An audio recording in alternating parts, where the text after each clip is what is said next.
Well, on the way to work this morning, I got a coolant level low and put new coolant in it. And well, whenever I got to work, noticed this was happening. My radiator completely let go every bit of coolant that was in it. So now I don't know what the hell I'm gonna do to get back home. So I got about 7 hours to figure that out. But here's my truck.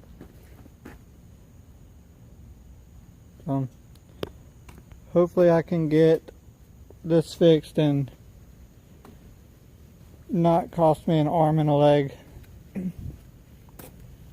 So I'll keep y'all informed, and hopefully this doesn't make me go bankrupt, because I don't have the money to completely buy a new engine. So I'll keep y'all informed. See you next time.